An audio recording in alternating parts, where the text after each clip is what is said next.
দেখো আজকে তোমাদের রোটেশনাল মোশন অর্থাৎ ঘূর্ণন গতিবিদ্যার সব থেকে যে ইম্পর্টেন্ট টপিক টর্ক, সেটা নিয়ে আলোচনা করব।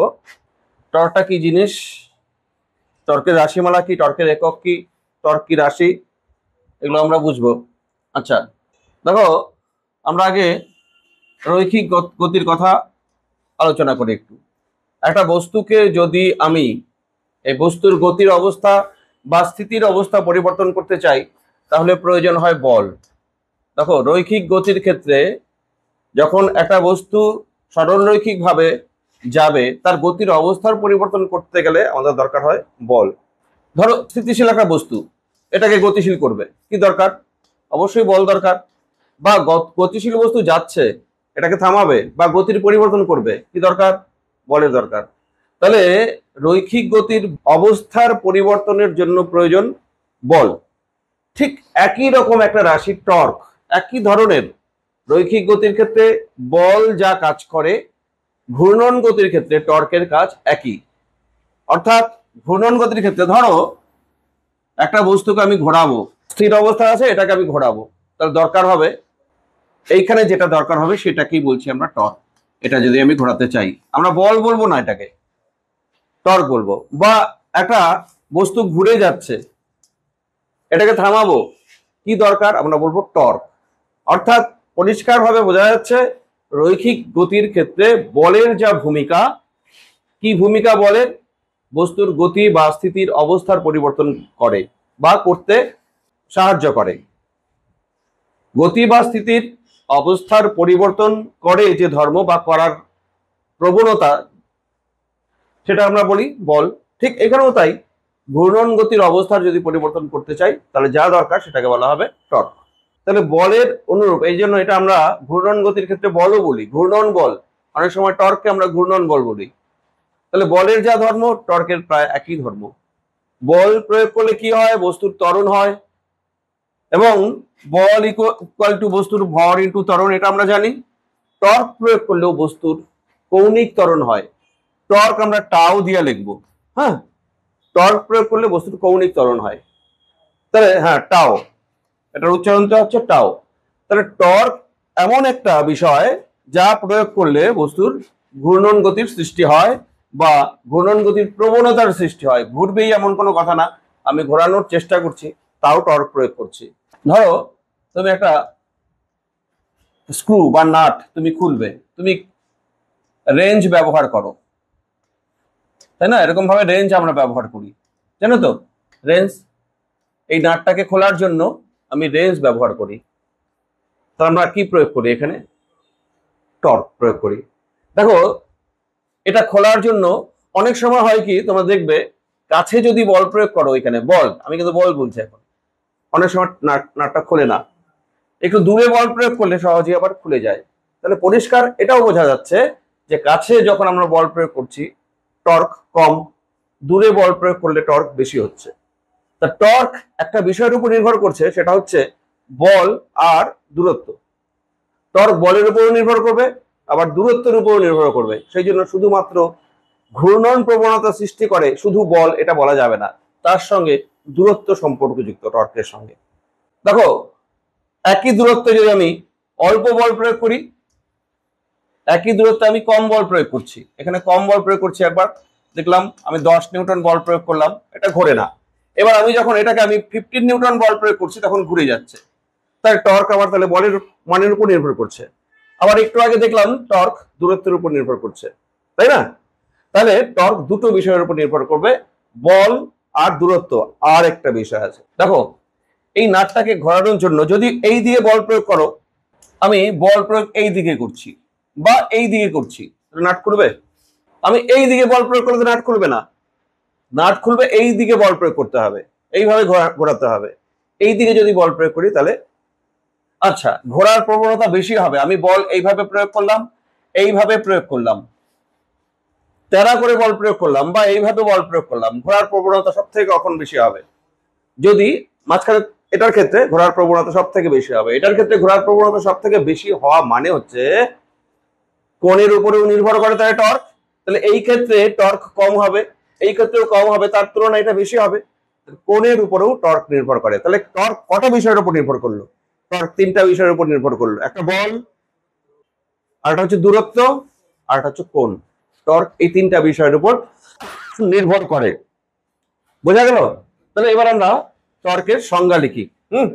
টর্ক কাকে বলে? টর্কের সংজ্ঞা আমরা কিভাবে লিখতে পারি? যে ভৌত রাশি বস্তুর ঘূর্ণন অবস্থার ঘূর্ণন অবস্থার পরিবর্তনে সাহায্য করে বা পরিবর্তন করে তাকে বলা হয় টর্ক। তা টর্কের সংজ্ঞা আমি লিখি, যে ভৌত রাশি বস্তুর ঘূর্ণন অবস্থার পরিবর্তন করে, ব্যাস এটুকু লিখলেই হবে। ঘূর্ণন অবস্থার পরিবর্তন করতে গেলেই আমাদের টর্ক দরকার। ঘুরছে, সেটার ঘোরার গতি তুমি বাড়াচ্ছ, সেই ক্ষেত্রে টর্ক দরকার। ঘুরছে, তার ঘোরার গতি কমাচ্ছ, সেই ক্ষেত্রেও টর্ক দরকার। সেই জন্য যে ভৌত রাশি বস্তুর ঘূর্ণন অবস্থার পরিবর্তন করে বা শুধু করে বললে হবে না, বা করার চেষ্টা করে। বলের সংজ্ঞাতে আমরা কিন্তু এরকমই লিখতাম, বস্তুর অবস্থার পরিবর্তন করে বা করার চেষ্টা করে, তাই না? সেটাকে বল বলতাম। আমরা বল প্রয়োগ করে যাচ্ছি, অবস্থা পরিবর্তন সবসময় হয় না। স্থির কোনো বস্তুকে আমরা গতিশীল করতে চাচ্ছি, সবসময় তো গতিশীল হয় না। দেওয়ালকে আমি ঠেলে যাচ্ছি, বল প্রয়োগ করে যাচ্ছি, দেওয়াল গতিশীল হয় না। দেওয়াল গতিশীল হয় না, তার মানে এখানে কি আমি বল প্রয়োগ করছি না? করছি। তার মানে বলের সংজ্ঞাতে আমরা দিতাম কি, যা প্রয়োগ করলে বস্তুর গতির অবস্থা বা স্থিতির অবস্থার পরিবর্তন করা হয় বা পরিবর্তন করার চেষ্টা করা হয়। এখানে টর্ক তাই, যা প্রয়োগ করলে বস্তুর ঘূর্ণন গতির অবস্থার পরিবর্তন করা হয়, সেই জন্য বা পরিবর্তন করার চেষ্টা করা হয়। পরিবর্তন করার বা করার চেষ্টা করা হয়, তাকে টর্ক বলে। আচ্ছা, আমি ছোট করে টর্কের সংজ্ঞা লিখলাম এরকম। একে, এর আরেকটা নামও আছে, একে বলের ভ্রামকও বলে। বলের ভ্রামকও বলা হয়। টর্ককে বলের ভ্রামকও বলা হয়। আচ্ছা, এবার শোনো, একটু আগে আলোচনা করলাম যে টর্ক তিনটা বিষয়ের উপর নির্ভর করে। এবার টর্কের মান দেখো। টর্কের মান অবশ্যই কোনো বিন্দু সাপেক্ষে টর্ক হয়। মূল বিন্দু সাপেক্ষে, আমি ধরে নিচ্ছি মূল বিন্দু সাপেক্ষে টর্ক কত হয় সেটা আমি বলছি। ধরে নাও আমি দুটো অক্ষ আঁকলাম, এই একটা অক্ষ, এই একটা অক্ষ। এখানে একটা বস্তু নিলাম, এইখানে এই বস্তুর একটা অবস্থান ভেক্টর আছে, এইটা হচ্ছে বস্তুর অবস্থান ভেক্টর। আমরা অবস্থান ভেক্টরকে আর দিয়ে লিখি, এটা বস্তুর অবস্থান ভেক্টর, এবং সেই ভেক্টরের অভিমুখ হচ্ছে এই দিক। এবার আমি এইদিকে একটা বল প্রয়োগ করলাম, এফ বল প্রয়োগ করলাম। অবস্থান ভেক্টরের অভিমুখ এই দিক, এই অবস্থান ভেক্টরের অভিমুখের সঙ্গে বলের কোণ হচ্ছে থিটা। তাহলে এখানে বিন্দু বস্তু, এটাকে আমি মূল বিন্দু সাপেক্ষে ঘোরানোর চেষ্টা করছি। এখানে মূল বিন্দু, দেখো আমি বলটাকে দুটো উপাংশে ভাগ করি, একটা আর এর অভিমুখে এফ কস থিটা, আর আরেকটা হচ্ছে আর এর অভিমুখের লম্বভাবে এফ সাইন থিটা। আচ্ছা বলো তো, এফ কস থিটা বস্তুটাকে ঘোরাতে সাহায্য করবে কোনো এই বিন্দু সাপেক্ষে? এফ কস থিটা ঘোরাতে সাহায্য করবে না। আর তাহলে এখানে সাহায্য করছে কে? F sine theta. দেখো টর্কের মান লেখা হয়, টর্ক ইজ ইকুয়াল টু মূল বিন্দু সাপেক্ষে টর্ক, অবশ্যই মূল বিন্দু সাপেক্ষে টর্ক টাও ইকুয়াল টু এফ, এই উপাংশ বলের এফ সাইন থিটা ইন্টু আর, এফ সাইন থিটা ইন্টু আর, বা এফ আর সাইন থিটা আমি লিখতে পারি। এখানে একটা বিষয় শোনো, এফ আর সাইন থিটা মানে কি? দেখো এফ আর সাইন থিটাকে আমি দুই ভাবে তো লিখতে পারি। এফ সাইন থিটা মানে কি? বলের উপাংশ, অবস্থান ভেক্টরের সঙ্গে বলের লম্ব উপাংশ গুণ। তাহলে অবস্থান ভেক্টরের সঙ্গে বলের লম্ব উপাংশ গুণ, দেখো এটা অবস্থান ভেক্টর, তার বলের লম্ব উপাংশ, তার মানে আর ইন্টু এফ পারপেন্ডিকুলার, এইভাবে আমি লিখতে পারি। দেখো আর ইন্টু এফ পারপেন্ডিকুলার। অথবা আবার তুমি এরকম ভাবতে পারো, দেখো এফ ইন্টু আর সাইন থিটা। এফ বল, আর সাইন থিটাটা কি এটা বোঝো। আর সাইন থিটা হচ্ছে এই যে বল, বলের দিকটা আমি এটা হচ্ছে আমরা বলের কি বলবো ক্রিয়া রেখা। হ্যাঁ, এই কোণটা যদি থিটা হয় এই কোণটাও থিটা হবে, এই কোণটাও থিটা হবে। আর আমি যদি এই বাহুটার উপর লম্ব টানি, এই যে বলের ক্রিয়া রেখার উপর যদি লম্ব টানি, এটা যদি আর হয়, তোমরা দেখো এটা একটা সমকোণী ত্রিভুজ হচ্ছে, এই সমকোণী ত্রিভুজের এইটা লম্ব, এই লম্বটাই হবে তাহলে অতিভুজ ইন্টু সাইন থিটা, মানে আর সাইন থিটা। আমি দেখো টর্কের সূত্রটা দুই ভাবে এক্সপ্লেন করার চেষ্টা করছি। এমনি তো torque F R sine theta বা আর এফ সাইন থিটা তুমি লিখতে পারো, কিন্তু আমি কি বলতে চাচ্ছি সেটা বোঝার চেষ্টা করো। আমি বলতে চাচ্ছি তুমি যদি বলের উপাংশ নাও, লম্ব উপাংশ তার ইন্টু আর, এবার তুমি যদি বল নিয়ে দূরত্বের লম্ব উপাংশ করো তাও হবে। এটার মানে হচ্ছে এটাই। কেন? এফ আর সাইন থিটা, আমি সাইন থিটাটা এফ এর সঙ্গে ভাবতে পারি ইন্টু আর, আবার সাইন থিটাটা আর এর সঙ্গে ভাবতে পারি ইন্টু এফ। যখন সাইন থিটাকে তুমি এফ এর সঙ্গে বলছো তখন এফ পারপেন্ডিকুলার, আর ইন্টু এফ পারপেন্ডিকুলার। আবার সাইন থিটা যখন তুমি আর এর সঙ্গে বলছো তাহলে এফ ইন্টু আর পারপেন্ডিকুলার। হ্যাঁ, তার মানে দেখো টর্ক বার করতে গেলে দুই ভাবে করতে পারবে। তোমার প্রশ্ন দেখে বুঝতে হবে কোনটা সুবিধাজনক। আমি বলের উপাংশ ইন্টু আর এটাও করতে পারি, আবার কখনো কখনো বলের ক্রিয়া রেখার লম্ব দূরত্ব সেটা হচ্ছে আর সাইন থিটা, এটাকে আমি আর পারপেন্ডিকুলার লিখছি। হ্যাঁ, হয় আর এফ পারপেন্ডিকুলার নতুবা এফ আর পারপেন্ডিকুলার, এই হিসাবে আমরা টর্কের মান আমরা প্রকাশ করতে পারি। দেখো আরো বলি এই সম্বন্ধে, তাহলে অ্যাকচুয়ালি টর্কের সূত্র হচ্ছে আর এফ সাইন থিটা, আর এইটাকে আমি বলছি তোমাদেরকে যে এফ আর পারপেন্ডিকুলার বা আর এফ পারপেন্ডিকুলার, এইটা এই কথাটা আমি বলছি। তো দেখতে হবে বল নিয়ে বলের ক্রিয়ারেখার সঙ্গে লম্ব দূরত্ব, বলের ক্রিয়ারেখার সঙ্গে লম্ব দূরত্ব, আর এইটা হচ্ছে আর ইন্টু এফ পারপেন্ডিকুলার, মানে আর এর সঙ্গে বলের লম্ব উপাংশ। দুই ভাবে মনে রাখো টর্ক নির্ণয় করার ক্ষেত্রে। তার টর্কের মান হচ্ছে এটা মূল বিন্দু সাপেক্ষে। হ্যাঁ, এবার টর্ক ভেক্টর রাশি, তাও একটি ভেক্টর রাশি। এবার ভেক্টর রাশি যদি হয় তাহলে তখন টাও ইজুকাল টু, সেই জন্য আর ক্রস এফ লিখতে হবে। এবার কি ভেক্টর এটা? এটাকে আমরা বলি অক্ষীয় ভেক্টর, অক্ষ বরাবর এটাকে অক্ষীয় ভেক্টর বলি। দেখো টর্কের অভিমুখ কোনটা হয়, টর্ক যদি ভেক্টর রাশি হয় তার একটা অভিমুখ থাকবে। এই মাত্র আমরা দেখলাম আর এর অভিমুখ এই দিক, এফ এর অভিমুখ এইরকম ছিল, এই যে এখানে মূল বিন্দু ছিল, এরকম ছিল ব্যাপারটা। তাহলে আর ক্রস এফ এর ডিরেকশন, ক্রস প্রোডাক্ট, আর এর দিকে আঙ্গুল প্রসারিত করো, তারপরে এফ এর দিকে আঙ্গুল নিয়ে আসো, তোমার থাম্ব যে দিকে থাকবে সেটা ক্রস প্রোডাক্টের অভিমুখ। তোমার এখানে টর্কের অভিমুখ কোন দিকে? এখানে এই ছবি অনুযায়ী টর্কের অভিমুখ বাইরের দিকে, আর ক্রস এফ করলে বাইরের দিকে হয়, অর্থাৎ এই ছবি অনুযায়ী টর্ক কিন্তু এখানে বাইরের দিকে। বাইরের দিকে মানে হচ্ছে কে ক্যাপ ডিরেকশন। হ্যাঁ, আবার যদি আমি এফ এই দিকে লিখি, এই দিকে আর লিখি, তাহলে আর ক্রস এফ উল্টা হয়ে গেল, একই হয়ে গেল। আমি এইটা আর লিখি, এটা এফ লিখি, এটা এফ, এই কোণ থিটা, এদের মধ্যে কোণ থিটা। তাহলে এইবার এইখানে টর্কের ডিরেকশন কোন দিকে? আর ক্রস এফ, আগে আর তারপরে এফ ভেতরের দিকে। তাহলে এখানে টাওয়ের ডিরেকশন মাইনাস কে ক্যাপ ডিরেকশন, টাওয়ের ডিরেকশন হচ্ছে মাইনাস কে ক্যাপ ডিরেকশন, এখানে টাওয়ের ডিরেকশন প্লাস কে ক্যাপ ডিরেকশন। তার মানে এখানে টাওয়ের ডিরেকশন বাইরের দিকে, আর এখানে টাওয়ের ডিরেকশন কোন দিকে? ভেতরের দিকে। মনে রাখতে হবে, বুঝতে পারছো? এই টর্ককে আমরা অক্ষীয় ভেক্টর বলছি। হ্যাঁ, এবার টর্কের মান আমরা দেখলাম আর এফ সাইন থিটা, আর ভেক্টর দিয়ে লিখলে আর ক্রস এফ।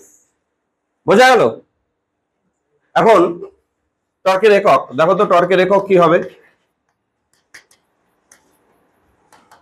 টর্কের একক বল ইন্টু দূরত্ব। তো বল ইন্টু দূরত্ব মানে হচ্ছে নিউটন মিটার, এটাই টর্কের একক। দেখো কার্যের একক নিউটন মিটার, টর্কের একক নিউটন মিটার, শক্তির একক নিউটন মিটার। মাত্রা, টর্কের মাত্রা, মাত্রা কার্যের যে মাত্রা M L square T to the power -2, এটা টর্কের মাত্রা। তো টর্কের মান দেখলাম, টর্ক ভেক্টর রাশি দেখলাম। তাহলে টর্কের মান বলতে আর এফ সাইন থিটা।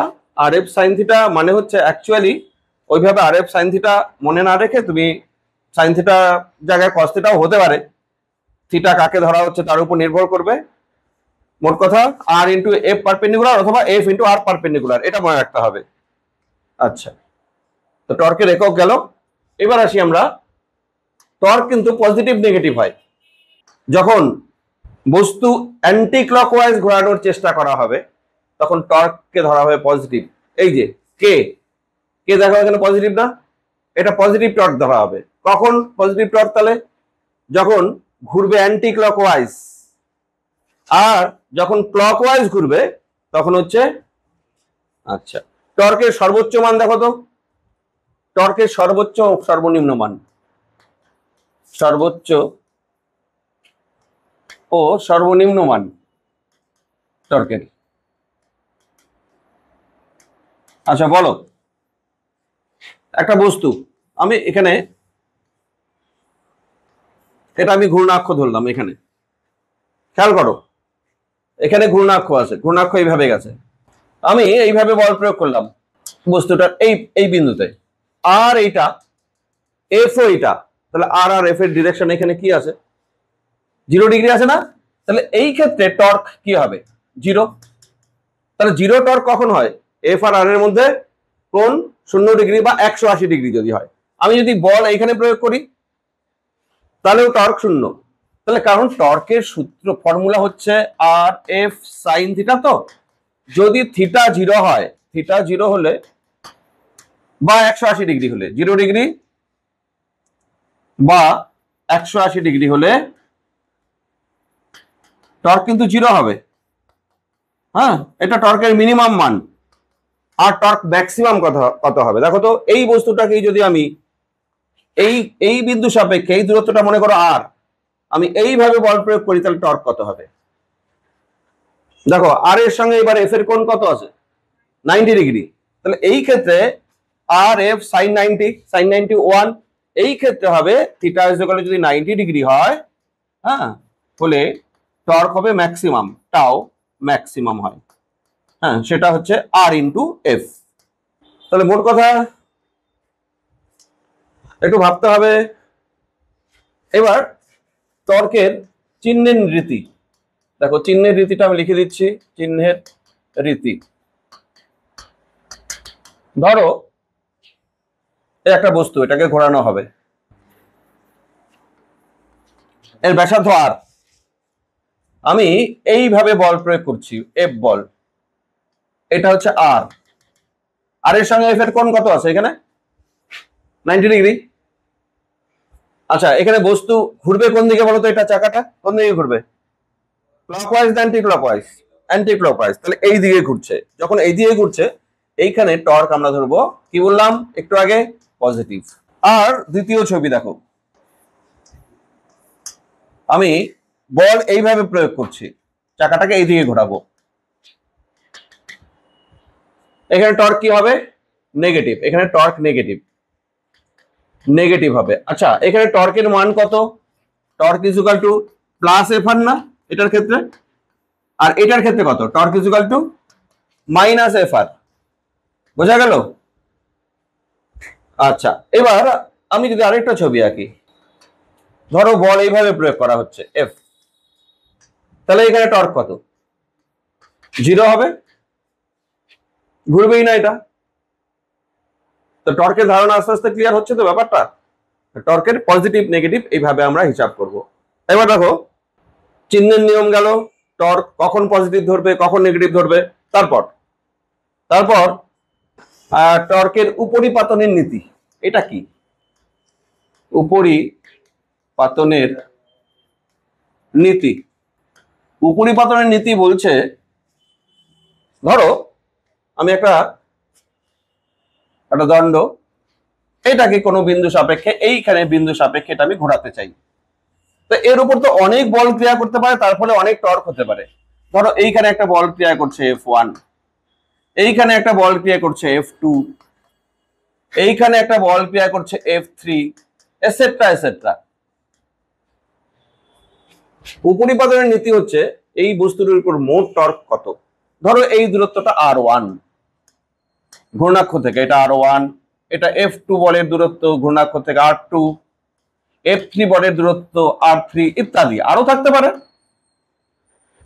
বস্তুটির উপর নেট টর্ক, বস্তুর উপর নেট টর্ক যেটা, আর লব্ধি, বলের লব্ধি যেরকম, উপর net torque tau vector is equal to τ1 vector plus τ2 vector plus τ3 vector plus dot dot, যতগুলো টর্ক ক্রিয়া করবে সবার ভেক্টর যোগফল হবে বস্তুর উপর নেট টর্ক।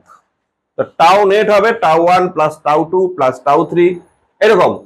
আচ্ছা, এবার এই চিত্র অনুযায়ী বলো তো নেট টর্ক কত হবে দেখি। টাও বলো, টাও নেট। দেখো প্রথম বলের জন্য টর্ক F1 R1 লম্বভাবে আছে, থিটা তো 90 ডিগ্রি আছে, আবার দেখতে হবে প্লাস না মাইনাস।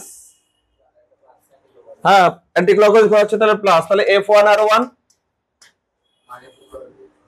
এটা মাইনাস F2 R2 আর প্লাস F3 R3। এইভাবে আমরা কোনো বস্তুর উপর টর্ক কত প্রয়োগ হলো এইভাবে বার করব। আচ্ছা, এখানে ভেক্টর সাইন দিলাম না, কারণ আমরা ওয়ান ডাইমেনশনের ক্ষেত্রে ভেক্টর সাইন ইউজ না করলেও তো আমাদের হয়। তোমরা জানো এইদিকে যদি F1 বল প্রয়োগ হয়, এইদিকে যদি F2 বল প্রয়োগ হয় একটা বস্তুর উপর, আমরা কি ভেক্টর সাইন দিয়ে লিখি? আমরা ডাইরেক্টলি F1 মাইনাস F2 বা F2 মাইনাস F1 লিখি।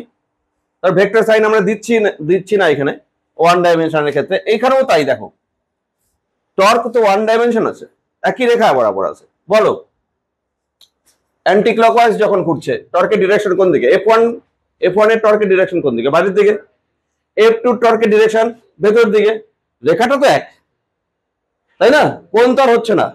আর F3 আবার বাইরের দিকে, একই রেখা বরাবর, সেই জন্য আমাকে এখানে আর ভেক্টর সাইন দিতে হবে না।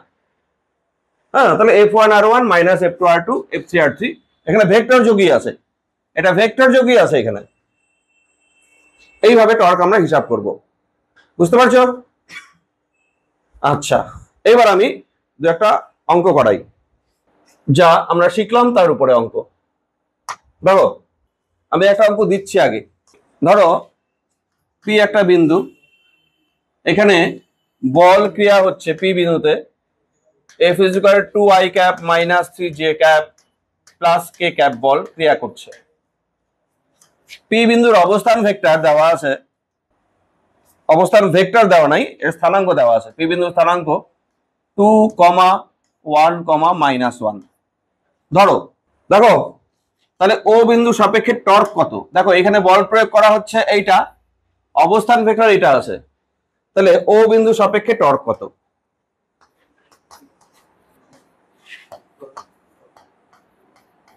টর্ক কত? আগে সবার আগে আর ভেক্টর বার করতে হবে, অবস্থান ভেক্টর। এখানে পজিশনের কোঅর্ডিনেট দেওয়া আছে, স্থানাঙ্ক দেওয়া আছে, তাহলে পজিশন ভেক্টরটা কত?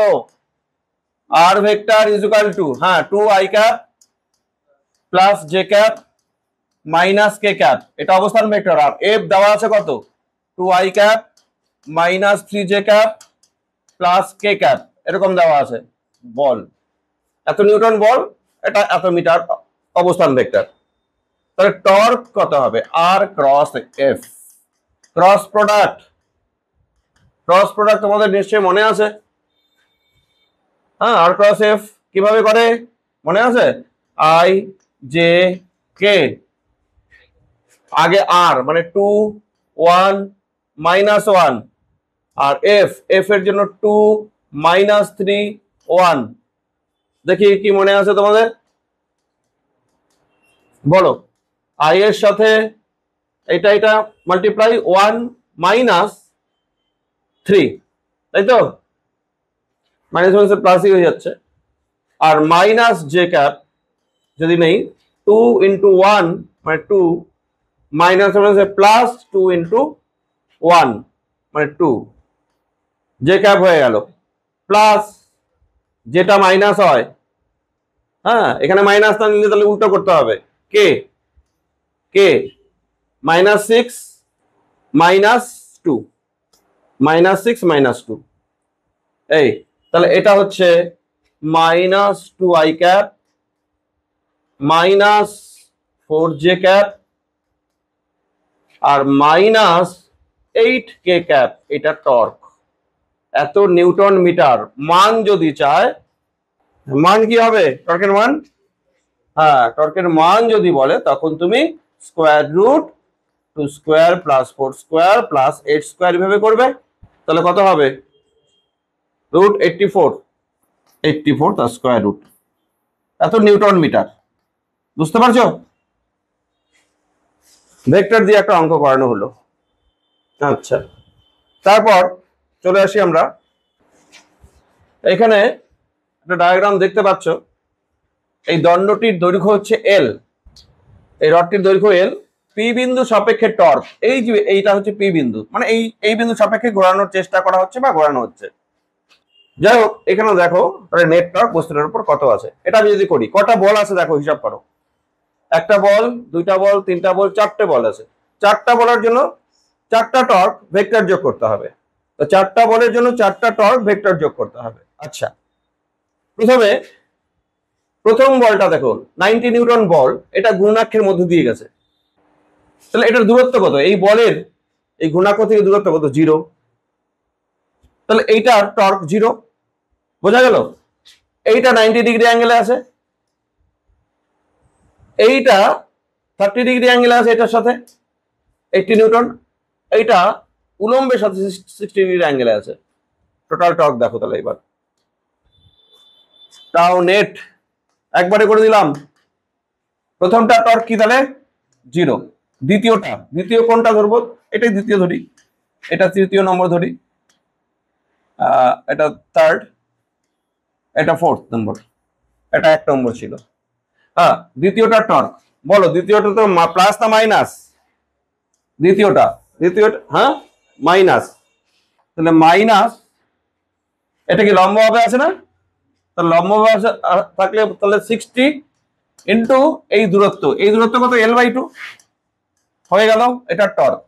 এবার থার্ড এইটা, আচ্ছা এই 80 নিউটনের এইদিকে 80 cos 30 আর এইদিকে 80 sin 30।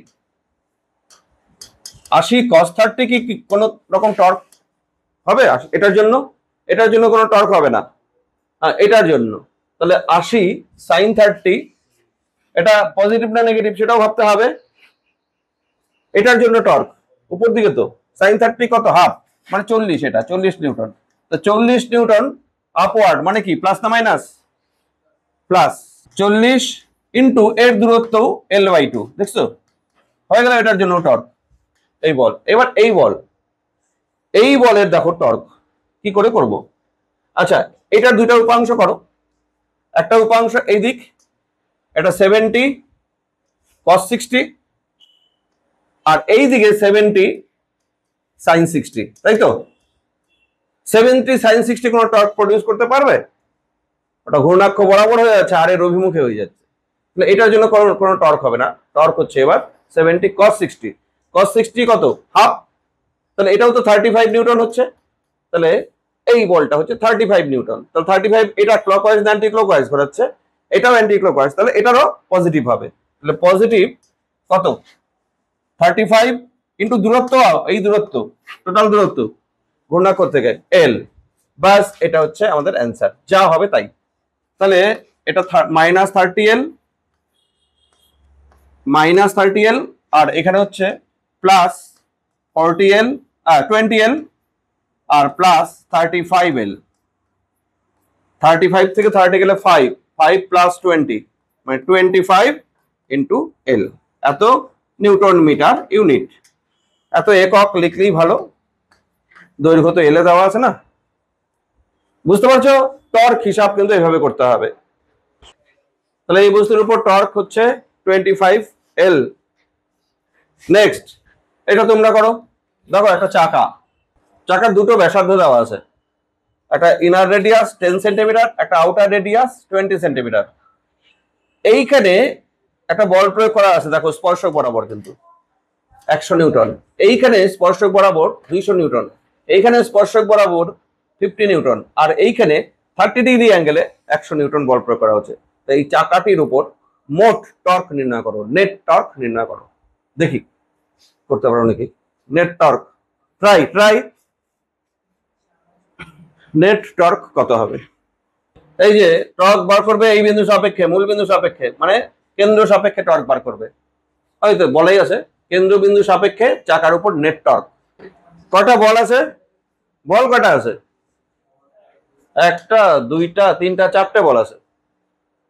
একটু নামকরণ করে দাও তো। 100 নিউটনকে আমি 1 নম্বর দিয়ে দিলাম, এটাকে 2 নম্বর দিয়ে দিলাম, এটাকে 3 নম্বর দিয়ে দিলাম, আর এটা 4 নম্বর দিয়ে দিলাম। বলো 100 নিউটন বল চাকাকে অ্যান্টি ক্লকওয়াইজ ঘোরাবে না ক্লকওয়াইজ? তাহলে 100 নিউটনের জন্য যে টর্ক সেটা হবে পজিটিভ। 200 নিউটন টর্ক এটাও পজিটিভ। 50 নিউটন বল নেগেটিভ। এইটা টর্ক, এটাকে তো উপাংশ করতে হবে আগে।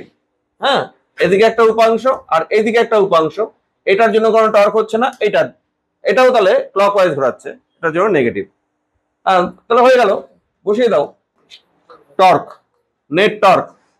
বলো প্রথমে 1 নম্বরের জন্য পজিটিভ 100 নিউটন ইন্টু, দেখো ব্যাসার্ধের সঙ্গে এটা লম্ব ভাবে আছে, ব্যাসার্ধ 10 সেন্টিমিটার, তার সঙ্গে লম্ব হবে।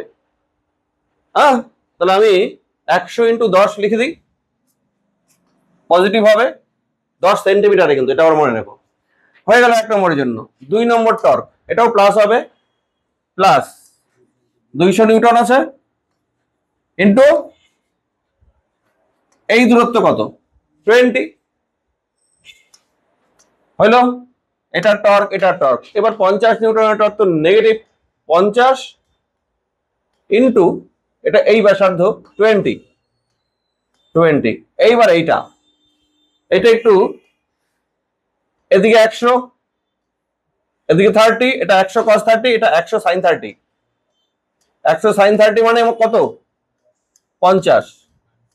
তাহলে এটাও 50 নিউটন মাইনাসে আছে, তাহলে minus 50 into 20, 10 two the power -2 গুণ করে দিলে এটাকে সবগুলোকে, সেন্টিমিটার ছিল মিটার করে দিলাম, সব সেন্টিমিটারে ছিল 10, 20, 20, 20 সেন্টিমিটারে ছিল, মিটার করে দিলাম 10 টু দি পাওয়ার -2 গুণ করে। এখন হিসাব করে দাও, এটা 1000, এটা প্লাস 4000, এটা 1000, এটাও 1000 ইন্টু 10 টু দি পাওয়ার -2।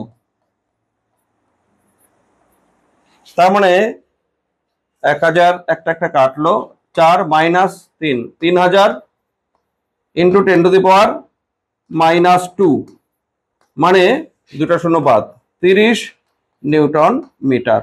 উত্তর 30 নিউটন মিটার। এবার পরেরটা দেখো, এই ডায়াগ্রামটা তোমার দেওয়া নেই। ধরো এম ভরের একটি কণা এক্স অক্ষের এক্স নট বিন্দুটা পি বিন্দু ধরতে হবে, এক্স নট থেকে ওয়াই অক্ষ বরাবর উলম্ব ভাবে ছেড়ে দেওয়া হলো। কম্পিটিটিভ এক্সামের অঙ্ক কিন্তু। টি সময় পরে মূল বিন্দু সাপেক্ষে কণার উপর ক্রিয়াশীল টর্ক কত? দেখো বিষয়টা এই যে এখনই তোমার ওই কনসেপ্ট কাজে লাগবে। তো দেখো এটা মূল বিন্দু, এটা এক্স অক্ষ দূরে পি বিন্দু, এই পি বিন্দুর দূরত্বটা হচ্ছে এক্স নট। এইখান থেকে একটা বস্তুকে ছেড়ে দেওয়া হলো ওয়াই অক্ষ বরাবর, তাহলে নিচে পড়বে। ছেড়ে দিলে টি সময় পর, দেখো টি সময় পর এটা নেমে যাবে কিছুটা। এই মুহূর্তে টর্ক কত বস্তুটার উপর?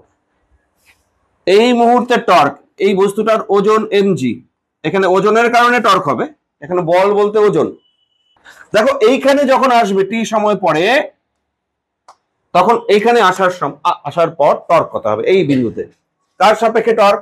মূল বিন্দু সাপেক্ষে। টর্ক সবসময় কোনো বিন্দু সাপেক্ষে অবশ্যই নির্ণয় করতে হয়। মূল বিন্দু সাপেক্ষে টর্ক। দেখছো অঙ্কটা? অঙ্কটা কিন্তু এক লাইনের অঙ্ক। শুধুমাত্র আমি প্রথমে যেটা বলছিলাম, হয় বলের লম্ব উপাংশ ইন্টু দূরত্ব, না হয় লম্ব দূরত্ব ইন্টু বল, দুটা বলছিলাম না? আর তুমি যদি এখানে আর এর সঙ্গে আর এফ সাইন থিটা খুঁজতে যাও, তোমার ঝামেলা হবে। থিটা ফিটা যদি খুঁজতে যাও, ঝামেলা হবে।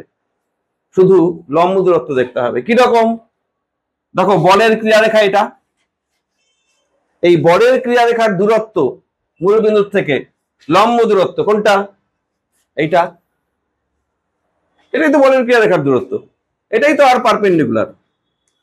আর পারপেন্ডিকুলারই তো এক্স নট। তাহলে টর্ক কত? এক লাইনের না টর্ক? বল এফ ইন্টু আর পারপেন্ডিকুলার, তো এফ কত? এমজি। আর এমজির ক্রিয়ারেখার দূরত্ব এক্স নট। এটা অ্যান্সার।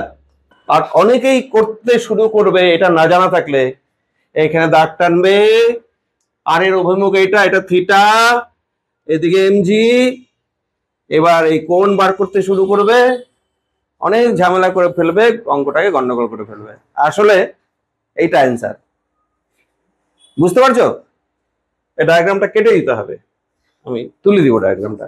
এই অঙ্কটা কিন্তু ডায়াগ্রাম দেওয়া ছিল না, তোমাকে নিজেকে করতে হবে। খুব ভালো অঙ্ক।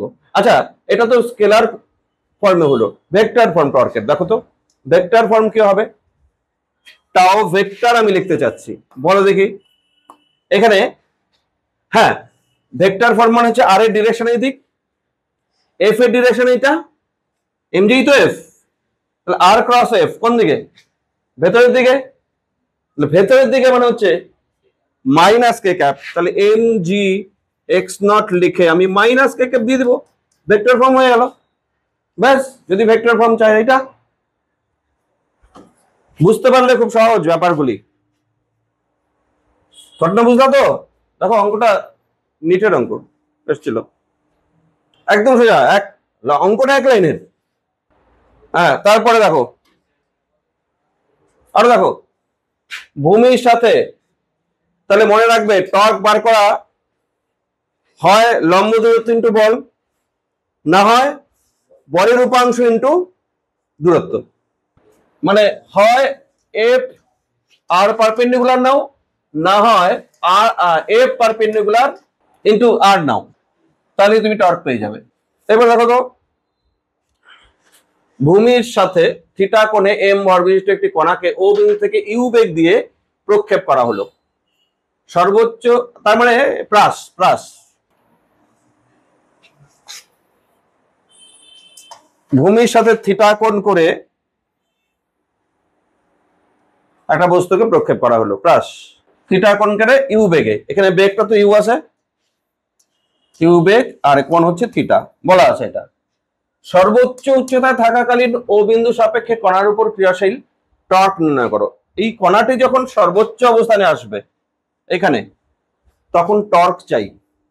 আচ্ছা, টর্ক বলতে এখানে বল তো অভিকর্ষ বল, মানে এমজি, এমজি হচ্ছে বল, বুঝলে তো? এই দূরত্বটাকে আমরা বলি সীমা, আর এইটাকে, এই উচ্চতাকে বলে হয় সর্বাধিক উচ্চতা। ক্যাপিটাল এইচ দিয়ে লিখতাম, আর এটাকে ক্যাপিটাল আর দিয়ে লিখতাম, মনে আছে তো? তাহলে এই অবস্থানে যখন থাকবে পি বিন্দুতে, তখন আমাকে টর্ক বার করতে হবে। বলো কিভাবে হবে? তুমি কি আবারও এই ভেক্টর রাখবে, আর আর এর সঙ্গে এফ এর কোণ দেখবে? না, কৌশল অবলম্বন করব। বলের ক্রিয়ারেখার লম্ব দূরত্ব, বলের ক্রিয়ারেখা এটা, মূল বিন্দু থেকে এই ক্রিয়ারেখার লম্ব দূরত্ব কোনটা? কোনটা? এইটুকু, তাই না? বলের ক্রিয়ারেখার লম্ব দূরত্ব এটা, বল এমজি, দূরত্ব এটা নিলেই টর্ক হয়ে গেল। ব্যাস, এইটা কত? এটা কত? আর বাই টু না? আর বাই টু, তাহলে MG into R by two, এটা answer. Torque is equal to MG into R by two, কিন্তু আর বাই টু থাকলে হবে না, অ্যান্সারটা, কারণ আর দিয়ে তো তোমার কোশ্চেনে দেওয়া নেই, আর এর ভ্যালু তোমার জানা আছে। দেখি মনে আছে নাকি, U square sine 2 theta by G. বুঝতে পারছো? তাহলে এটা M G U square sine 2 theta by 2g, এইটা হচ্ছে টর্ক।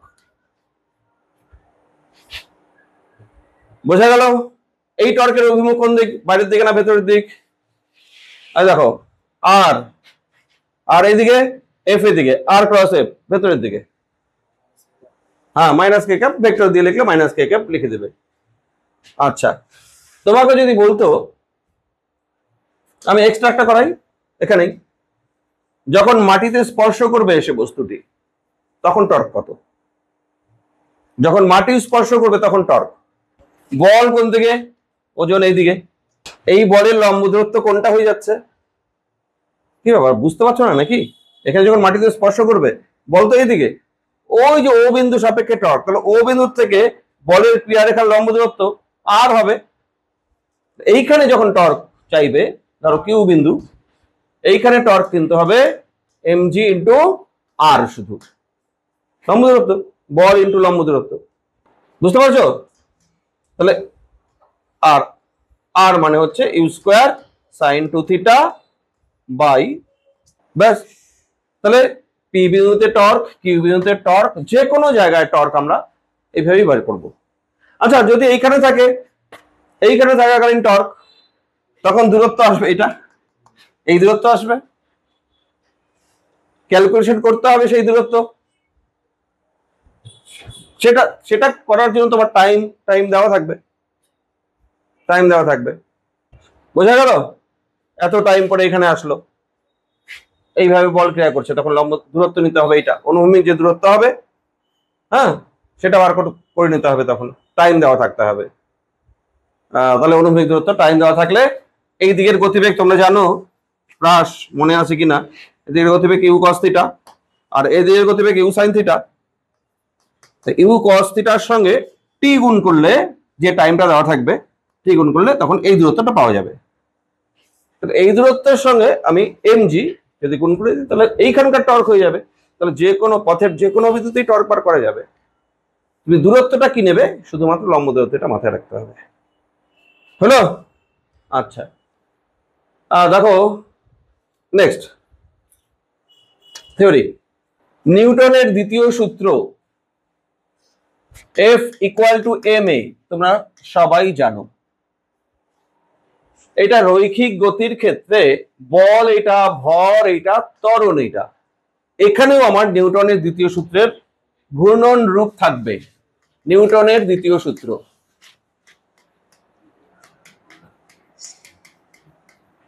অবশ্যই ঘূর্ণন গতির ক্ষেত্রে ঘূর্ণন রূপ, রৈখিক গতির ক্ষেত্রে না। বলো, বলের পরিবর্তে এখানে কোন রাশি ঘূর্ণন গতির ক্ষেত্রে? টর্ক। দেখি ভরের পরিবর্তে কি রাশি ইউজ করি আমরা? my, moment of inertia, I. এটাকে কৌণিক ভরও বলে, এটা কৌণিক ভর, এটা কৌণিক বল। ভরের সমতুল্য রাশি আই, বলের সমতুল্য রাশি টর্ক, এখানে ত্বরণ আর এখানে কৌণিক ত্বরণ আলফা। ব্যাস, এইটাই নিউটনের দ্বিতীয় সূত্র, tau is equal to I alpha. বোঝা গেল? একদম এটার মতো exactly, F is equal to ma। F is equal to ma যেসব অঙ্ক করতে আমরা ব্যবহার করি, tau is equal to I alpha, সেই সব অঙ্ক করতে ব্যবহার করতে হবে। ওই ধরনের অঙ্ক করবো আমরা। বুঝতে পারছো? ধরো তোমার যদি এরকম অঙ্ক থাকে, একটা চাকা, ডিস্ক, দেখো একটা ডিস্ক, এটা প্রথমে থেমে আছে, তোমাকে বললো এত টর্ক প্রয়োগ করা হলো, তাহলে এত সেকেন্ড পরে তার কৌণিক বেগ কত হবে? আমরা কিন্তু এখানে যে গতির সমীকরণগুলো আছে সেগুলো আমরা প্রয়োগ করতে পারি। যেমন গতির সমীকরণ তোমাদের v equal to u plus a t, এটাকে আমি এখানে কি ইউজ করবো? Omega 2 is equal to omega 1 plus alpha t. আবর্ত গতির ক্ষেত্রে বলা হয়েছিল এটা s equal to u t plus half a t square রৈখিক গতির ক্ষেত্রে। এখানে theta is equal to omega 1t plus half alpha t square, এটা ইউজ করবো।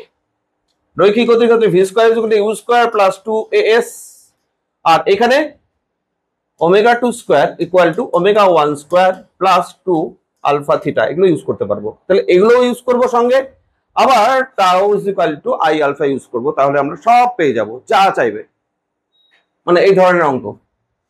দেখো ধরো এটা টর্ক দেওয়া আছে, টর্ক দেওয়া আছে, বললো এত সেকেন্ড পরে কৌণিক বেগ কত হবে। ডিস্ক বলা আছে, ডিস্কের মোমেন্ট অফ ইনার্শিয়া তোমার জানা থাকতে হবে।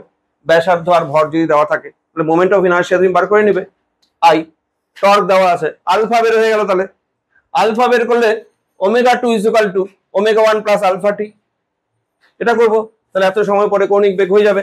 অর্থাৎ আমাদের ওই একমাত্রিক গতির যে সূত্রগুলি আছে সেই ধরনের যে কৌণিক গতির ক্ষেত্রে ওই সূত্রগুলো আমরা এখানে ব্যবহার করে অঙ্ক করার চেষ্টা করব। দেখো তো প্রথম অঙ্কটা, একটি বস্তুর মোমেন্ট অফ ইনার্শিয়া মানে I 50 KG metre square moment of inertia, এবং এটি 10 রিভলিউশন পার সেকেন্ড কৌণিক দ্রুতি নিয়ে ঘুরছে।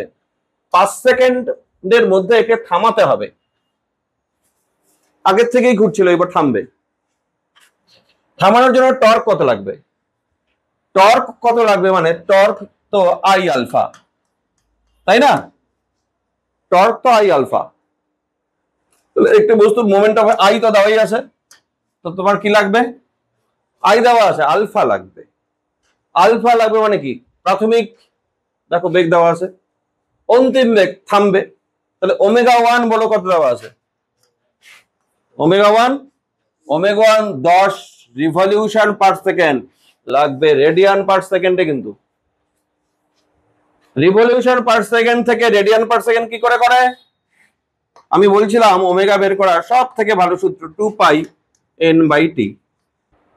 তাহলে 2 পাই n 10 রিভলিউশন পার সেকেন্ড মানে 20 পাই, এত radian per second. Omega 1, omega 2 কত? থামবে 0, তাই তো? কয় সেকেন্ডের মধ্যে? Time 5 second. তাহলে আলফা এখান থেকে হয়ে যাবে আমাদের। আচ্ছা, এটা আপাতত মুছে দিই, লাগছে না, পরে লাগবে। তাহলে alpha omega 2 equal to omega 1 plus alpha T. Omega 2 0, omega 1 কত? 20 পাই প্লাস আলফা হচ্ছে ইন্টু 5। তার মানে alpha is equal to -4 pi, ঠিক কি না? হ্যাঁ, -4 pi alpha is equal to এত radian per second square. 5 alpha is equal to -20 pi, 5 alpha is equal to -20 pi. তাহলে আলফা ইজ ইকুয়াল টু -4 পাই। আচ্ছা, আলফা হয়ে গেল। সুতরাং দেখে থামাতে গিয়ে টর্ক লাগবে, প্রয়োজনীয় টর্ক আই ইন্টু আলফা। তবে এখানে মাইনাস আলফার ভ্যালু মাইনাস নিতেও পারো, নাও নিতে পারো। গতির বিপরীত দিকে টর্ক প্রয়োগ করতে হবে, সেই জন্য মাইনাসটা আসছে। হ্যাঁ, তার মানে আই কত? 50, আলফা কত? 4 পাই, এত নিউটন মিটার টর্ক। তার মানে 4 5 20, 200 পাই নিউটন মিটার। অ্যান্সার। হ্যাঁ, নেক্সট খুব ইম্পর্টেন্ট অঙ্ক, নিট ফিট, নিট জয়েন্ট পয়েন্টের জন্য ইম্পর্টেন্ট। দেখো একটা দণ্ড এক প্রান্তে কিলকাবদ্ধ, মানে এই প্রান্ত সাপেক্ষে ঘুরতে পারে, আটকানো, কবজা দিয়ে আটকানো, ঘুরতে পারে। তার মানে এম ভর, এল দৈর্ঘ্য, দণ্ডটার দৈর্ঘ্য এল, ভর এম। এটি এই প্রান্ত বিন্দু চারপাশে ঘুরতে পারে, এক পাশে চারপাশে ঘুরতে পারে। রডটিকে অনুভূমিক অবস্থান থেকে ছেড়ে দেওয়া হলো। তার মানে প্রথমে তুমি এইভাবে রডটাকে ধরে আছো, এবার হাতটাকে সরিয়ে নিলা, রড কি হবে? এখানে স্থির অবস্থা থাকবে, এইভাবে পড়ে যাবে, তাই তো? এই মুহূর্তে মানে যে মুহূর্তে তুমি ছাড়লে সেই মুহূর্তে সেন্টার অফ মাসের কৌণিক ত্বরণ এবং ত্বরণ, সেন্টার অফ মাসের কৌণিক ত্বরণ, সেন্টার অফ মাস এখানে, কৌণিক ত্বরণ বার করতে হবে। কি করে কৌণিক ত্বরণ বার করবো? Torque equal to I alpha, ওটা কাজে লাগাতে হবে। প্রান্ত বিন্দুর সাপেক্ষে ঘুরতে পারে, রডটিকে অনুভূমিক অবস্থান থেকে ছেড়ে দেওয়া হলো, ওই মুহূর্তে নিচের দিক আবার দেখো টর্ক দুই ভাবে বার করা যাচ্ছে, একটা হচ্ছে আই আলফা আর একটা হচ্ছে বল ইন্টু লম্ব দূরত্ব, ব্যাস অঙ্ক শেষ। একটা তো টর্ক আই আলফা আর হচ্ছে বল ইন্টু লম্ব দূরত্ব। বলো আমি কি এটাও লিখতে পারি না? Torque equal to mg into l/2, বল এদিকে লম্ব দূরত্ব এটা, ব্যাস mg ইন্টু l/2, অঙ্ক শেষ। আলফা বের হয়ে গেল, আলফা বের হয়ে গেল মানে আলফা ইকুয়াল টু আচ্ছা mg l/2 into I, alpha equal to mg l/2 into I. বলো দণ্ড যখন, ওই দেখো লাগছে, কি লাগছে, দণ্ড যখন এক প্রান্ত সাপেক্ষে ঘুরবে তখন তার জড়তার ভ্রামক 1/3 ml², মনে আছে? হ্যাঁ লাগলো, এই যে আলফা বের হয়ে গেল। তাহলে এম ক্যান্সেল, একটা এল ক্যান্সেল, 3 যাবে উপরে, 3/2 g/l, না g/l, এটা হচ্ছে দণ্ডের কৌণিক ত্বরণ। এইবার প্রশ্ন দেখো, ত্বরণ, কৌণিক ত্বরণ চেয়েছে, আবার ত্বরণ, কৌণিক ত্বরণ মানে আলফা আর ত্বরণ মানে এ। ঘূর্ণন গতির ক্ষেত্রে একটা কথা আমার বলা ছিল, তোমাদের মনে আছে কিনা, একটা দণ্ড বা যে কোনো বস্তু যখন ঘুরবে প্রত্যেকটা পয়েন্টের কৌণিক ত্বরণ সমান, কিন্তু রৈখিক ত্বরণ আলাদা আলাদা হবে, কারণ ব্যাসার্ধ আলাদা আলাদা হয়। তাহলে মধ্যবিন্দুর রৈখিক ত্বরণ মানে সেন্টার অফ মাসের রৈখিক ত্বরণ এ সিওএম, এটা হবে আলফার সঙ্গে আর গুণ, আর মানে হচ্ছে l/2, A is equal to alpha R, R কত? l/2। আলফা তুমি তো বার করে ফেলছো, 3/2 g/l ইন্টু l/2, তাহলে l ক্যান্সেল, 3/4 g, এটা হচ্ছে সেন্টার অফ মাসের রৈখিক ত্বরণ, একটা অ্যান্সার। আরেকটা প্রশ্ন দেখো, রডের শেষ প্রান্ত বিন্দুর ত্বরণ, শেষ প্রান্ত এইটা, এইটার ত্বরণ মানে এ। আলফা তো সব প্রান্তেরই সব বিন্দুর সমান, এখানেও আলফা এখানেও আলফা, বাট এখানে এ আলাদা এখানে এ আলাদা, ব্যাসার্ধ আলাদা আলাদা বলে। তাহলে এন্ড পয়েন্টের যদি এ চায়, এ এন্ড, তখন আলফা ইন্টু এই দূরত্ব এল, আলফা কত? 3/2 g/l, তারপরে ইন্টু এল, তাহলে এল ক্যান্সেল, 3/2 ইন্টু জি। মনে রেখো এন পয়েন্টের এটা ত্বরণ, যে কোনো পয়েন্টের ত্বরণ আলাদা আলাদা হবে, যদি এই জায়গা চাইতো আলাদা ত্বরণ হতো, কিন্তু আলফা সবার, সব পয়েন্টের জন্য আলফা সেম। ইম্পর্টেন্ট অঙ্ক, মনে রেখো, সমস্ত পরীক্ষার জন্য এটা ইম্পর্টেন্ট। দেখো প্রবলেমগুলি সোজা, প্র্যাকটিসের দরকার। বল দ্বারা কার্য, আমি পাশাপাশি মনে করাচ্ছি, বল দ্বারা কার্য, বল দ্বারা কার্যের সূত্র, বল যদি সুষম হয় তখন W is equal to Fs cos θ বা F ডট S, না বল সুষম হলে। আর বল যদি সুষম না হয় তখন কার্য আমরা কি করে বার করি? ইন্টিগ্রেশন F ডট ds, তাই না? এবার টর্ক প্রয়োগ করে যখন কোনো বস্তুকে ঘোরানো হয় তখনও কার্য হবে, বলের প্রয়োগ বিন্দু স্মরণ ঘটে তো ওখানে। তাহলে এখানে টর্ক কত কার্য করে, তাহলে এবার আমাদের হেডিং হচ্ছে টর্ক দ্বারা কার্য। ডাইরেক্ট সূত্র লিখব, টর্ক যদি সুষম হয়, টাও সুষম হলে, টর্ক যদি সুষম হয় তাহলে কার্য হবে F ডট S, F এর জায়গায় টাও ডট S সরণ, আর এখানে কৌণিক সরণ থিটা, তাহলে বল মানে টর্ক সুষম হলে টাও ডট থিটা, এটা হচ্ছে সুষম হলে কার্য হলো। এবার যদি টর্ক, টর্ক পরিবর্তনশীল হয় হলে আমি নিশ্চয়ই লিখবো W ইকুয়াল টু ইন্টিগ্রেশন কি বলো টাও ডট ডি থিটা, এটা লিখবো। এইভাবে কার্যকর করতে হবে টর্ক যদি পরিবর্তনশীল হয়। আচ্ছা, এবার ক্ষমতা। ক্ষমতা টর্ক কত ক্ষমতা প্রয়োগ করে। আবার রৈখিক গতির ক্ষেত্রে আসো, পাওয়ার ইজ ইকুয়াল টু কার্য বাই সময়, এটাকে আমরা গড় ক্ষমতা বলি। তাহলে এখানে গড় ক্ষমতা যদি আমাদের এইখানে বলে কার্য বাই সময় করব, ওই কার্যই, বুঝতে পারছো? আর যদি আমাকে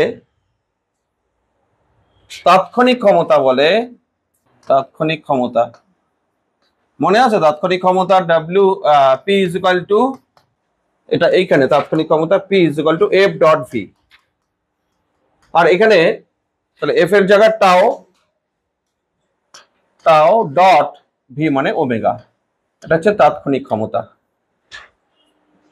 একই রকম ওখানে এফ ডট ভি ছিল, ক্ষমতা দুইটা সূত্র ছিল, একটা গড় ক্ষমতা ডাব্লিউ বাই টি আর তাৎক্ষণিক ক্ষমতা এফ ডট ভি ছিল, এখানেও তাই। আচ্ছা, এবার আবর্ত গতিশক্তি হচ্ছে নেক্সট, সবগুলো ফর্মুলা। আবর্ত গতিশক্তি দেখো ইম্পর্টেন্ট, বলো রৈখিক গতিশক্তির ফর্মুলা কি? K is equal to half M V square, M এর জায়গায় এখানে আসবে আই, ভি এর জায়গায় আসবে ওমেগা, ব্যাস। আবর্ত গতিশক্তি K rotational rot equal to half I omega square, সব একই রকমের। রৈখিক গতির ক্ষেত্রে যা এখানেও তাই। তারপরে রৈখিক গতির ক্ষেত্রে কার্যশক্তি উপপাদ্য ছিল, মনে আছে? এখানেও কার্যশক্তি উপপাদ্য প্রয়োগ হতে পারে বিভিন্ন অঙ্কে, অবশ্যই সেটা কম্পিটিটিভ এক্সামে তোমাদের স্কুলে দেবে না। দেখো কার্যশক্তি উপপাদ্য ঘূর্ণন গতির ক্ষেত্রে, ঘূর্ণন গতির ক্ষেত্রে কার্যশক্তি উপপাদ্য, কার্যশক্তি উপপাদ্য আমাদের রৈখিক গতির ক্ষেত্রে ছিল work done by all forces is equal to change in kinetic energy, ছিল না? আর এখানে work done by all torque, যত টর্ক ক্রিয়া করবে বস্তুর উপর, এটা equal to change in rotational kinetic energy.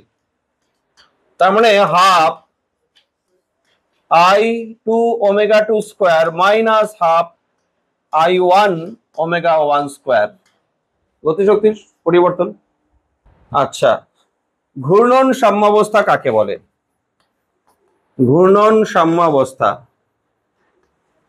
এটা বলা হয়েছিল একবার, যদি টাও নেট ইকুয়াল টু 0 হয়,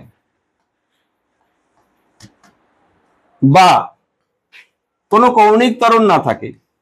কৌণিক ত্বরণ না থাকা মানে কি? হয় স্থির, না হয় সমকৌণিক বেগ নিয়ে ঘুরছে, হ্যাঁ, সেটাকে আমরা বলবো ঘূর্ণন সাম্যাবস্থা।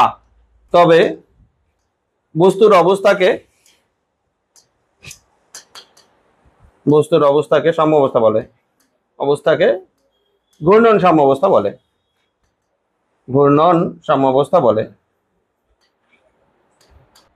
ঘূর্ণন সাম্যাবস্থায় নেট টর্ক কত হবে?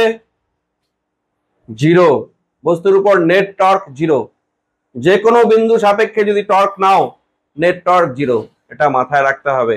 এবার ইম্পর্টেন্ট অঙ্ক করাচ্ছি, জাস্ট নেট টর্ক 0 সাম্যাবস্থা থাকবে। আমি পেনটাকে ধরে রাখছি এইভাবে, সাম্যাবস্থায় আছে, সাম্যাবস্থায় আছে, তাহলে নিশ্চয়ই এখানে নেট টর্ক 0 আছে, নেট টর্ক এখানে 0 আছে। কি করে বুঝলা নেট টর্ক 0 আছে?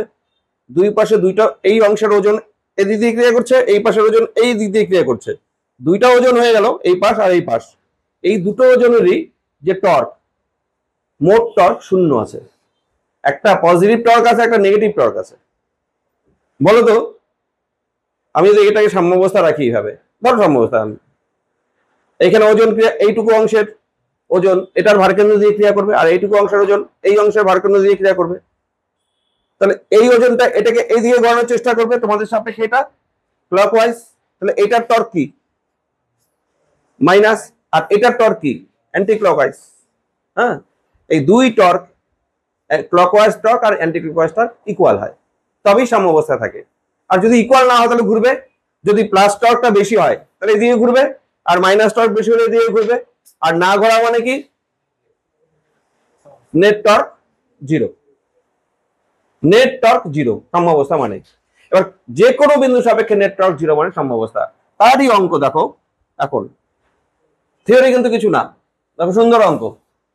এম বরের একটি সুষম দণ্ড দুটি সুতার সাহায্যে অনুভূমিকভাবে ঝুলছে। একটা দণ্ড দুটি সুতার সাহায্যে অনুভূমিকভাবে ঝুলছে, যেমন দেখানো হয়েছে। দণ্ডের সেন্টার অফ মাস থেকে L/4 দূরত্বে, সেন্টার অফ মাস এটা, এই সেন্টার অফ মাস থেকে L/4 দূরত্বে, এটা L/4, এম ভরের একটা ব্লক ঝুলানো আছে। সুতা দুটির মধ্যে টান নির্ণয় করো। আচ্ছা, এটা ঘূর্ণন সাম্যাবস্থাও আছে, আবার রৈখিক সাম্যাবস্থাও আছে। চলছেই তো না, তাই না? দেখো বল কটা আছে? দুটো বল। এই দণ্ডের একটা ওজন আছে না, এই একটা, এই দণ্ডের ওজন ক্যাপিটাল এম জি, এই ব্লকটার ওজন স্মল এম জি। দুটো হলো। এইখানে একটা টান T1, এই একটা বল। এখানে একটা টান, এই দড়িতে টান T2, আরেকটা বল। কটা বল হলো টোটাল?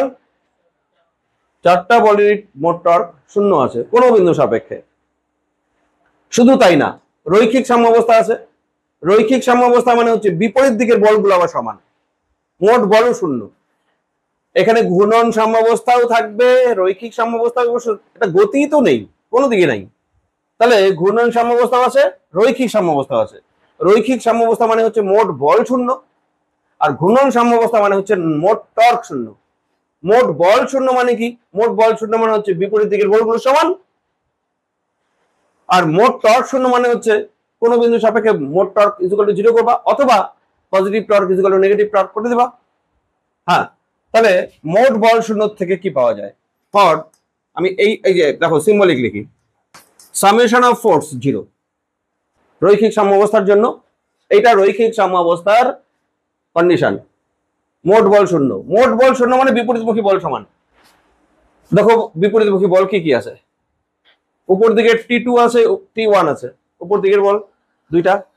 নিচের দিকে কি আছে? mg plus mg। তাহলে আমি পাচ্ছি T1 plus T2 equal to mg plus mg। বুঝতে পারছো? এটা কিসের হলো? এটা কিসের জন্য হলো? রৈখিক সাম্যাবস্থার জন্য। এবার ঘূর্ণন সাম্যাবস্থা কাজে লাগাবো। ঘূর্ণন সাম্যাবস্থা মানে নেট টর্ক 0 করব। হ্যাঁ, টর্ক তো আবার কোনো বিন্দু সাপেক্ষে করতে হবে, কোনো বিন্দু সাপেক্ষে নেট টর্ক। টর্ক হিসাব তো কোনো বিন্দু সাপেক্ষে করতে হয়। তাহলে কোন বিন্দু সাপেক্ষে করব? টার্ন কি দুটোই চেয়েছে? হ্যাঁ, ধরো আমি এই বিন্দু সাপেক্ষে, এ বিন্দু সাপেক্ষে টর্ক, নেট টর্ক বার করছি। দেখো টর্ক বের করা এর আগে বলা হচ্ছে, এখনো পারবে আশা করি। এ বিন্দু সাপেক্ষে টর্ক T1 যেটা, সেটা এ বিন্দুর মধ্যে দিয়ে গেছে এই বলটা। তাহলে এটা টর্ক শূন্য, বাকিগুলো টর্ক থাকবে। আচ্ছা বলো mg এর জন্য যে টর্ক, তাহলে মোট টর্ক হ্যাঁ ইকুয়াল টু নেট টর্ক আর কি। বলো T1 এর জন্য 0, আর স্মল mg এর জন্য টর্ক প্লাস না মাইনাস? মাইনাস। কত সেটা? স্মল mg হচ্ছে বল, দূরত্ব কত? L/4, এটুকু L/4, এখান থেকে দূরত্ব নিতে হবে। তাহলে L/4 হলো mg টর্ক। এবার ক্যাপিটাল mg টর্ক, এটাও minus capital M into g। এই দূরত্ব কত? L/2, সেন্টার অফ মাস এর ডিস্টেন্স এখান থেকে, mg ইন্টু L/2। বুঝতে পারছো? গেল দুটো বল, তিনটে বল গেল, লাস্ট এইটা আছে। এটা প্লাস না মাইনাস? প্লাস। এটা অ্যান্টি ক্লকওয়াইজ ঘোরাচ্ছে। T2 ইন্টু কি এল, আর এইটাই ইকুয়াল টু কত, জিরো, নেট টর্ক জিরো। মানে টর্ক এটাই, নেট টর্ক মানে টর্ক সামেশন আর কি, এটাই বিষয়টা, এটাই। আর তাতে দেখো তো T2 বের হয়ে গেল কিনা, T2 বের হলো না, T2 তো বের হয়ে গেল। এবার T2 এর ভ্যালু নিয়ে এখানে বসে T1 বের হয়ে যাবে, বাস টার্ন হয়ে গেল। দেখো T2 কত আসবে, এখানে mgl/4 মাইনাস ক্যাপিটাল mgl/2, হ্যাঁ এটাও মাইনাস এটাও মাইনাস, প্লাস করে দিলাম, আর T2 টাকে এই পাশে নিয়ে আসলাম, মনে করো T2 into L. T2 into L, এল কেটে দিলাম, এখানে এল বাদ দিয়ে দিলাম, দেখো ঠিক আছে। T2 এর সঙ্গে এল ছিল, এল সবার থেকে বাদ দিয়ে দাও তাহলে, কারণ ইকুয়াল টু জিরো আছে, এল বাদ দিলে T2, এখানে mgl, এল ছিল বাদ, mg/2, আর এখানে mg/4, ব্যাস বুঝতে পারছো T2। এবার T2 এর ভ্যালুর 1 নম্বরে বসালে T1 বের হবে, 1 নম্বরে বসালে T1 বের হবে। তাহলে আমি T1 ইকুয়াল টু পাবো কি, mg plus mg minus T2, মানে mg/4 মাইনাস mg/2, বুঝতে পারছো। তাহলে এটাও mg/2 আসবে, ক্যাপিটাল mg/2 আসছে, আর এটা প্লাস 3/4 ইন্টু mg আসছে। ভালো অঙ্ক এগুলো, ভ্যালু দিয়ে দেওয়া থাকবে, এত জটিল ক্যালকুলেশন আসবে না। 2 কেজি 3 কেজি এসব যদি দেওয়া থাকে, ভ্যালু দিয়ে থাকলে সহজ হয়ে যাবে, বুঝতে পারছো। এইভাবে সূত্রগুলো টার্ন বের করতে হয়। তো তোমাদের হয়তো কম্পিটিটিভ এক্সামে একটা টার্ন চাইলো, ধরো T2 চাইলো, যখন তুমি শুধু একটা টার্ন চাইলো, খেয়াল করো, শুধু যদি একটা টার্ন চায় তাহলে 1 নম্বর সমীকরণের দরকার আছে না, এটা দিয়ে তো T2 বের হয়ে গেল, শুধুমাত্র একটা টার্ন চাইলে একটা দিয়ে হয়ে যাবে। হ্যাঁ, তবে T2 চাইলে নিতে হবে এই বিন্দু সাপেক্ষে টর্ক, তাহলে এটা একটা জিরো হবে, T2 তো থেকে যাবে। আবার যদি T1ই চায় তাহলে এই বিন্দু সাপেক্ষে টর্ক নেবে, এই বিন্দু সাপেক্ষে কোনটা কোন দিকে আছে, ক্লকওয়াইজ অ্যান্টি ক্লকওয়াইজ টর্ক নেবে, মোট টর্ক জিরো করবে, বুঝতে পারছো। ভালো অঙ্ক এগুলো। আচ্ছা, পারবে এরকম অঙ্ক করতে? দেখো একই রকম অঙ্ক, কম্পিটিটিভ এক্সামের অঙ্ক কিন্তু এগুলো সব নেওয়া আমার। এটার ভারকেন্দ্র দিয়ে এর ওজন ক্রিয়া করবে না, এইখানে এই দিক থেকে L/4 দূরে সুতা লাগানো আছে, এদিকে প্রান্তে লাগানো আছে। এইবার T2 T1 বার করতে হবে, পারবে তো? কি পারবে কিনা বোঝা যাচ্ছে না।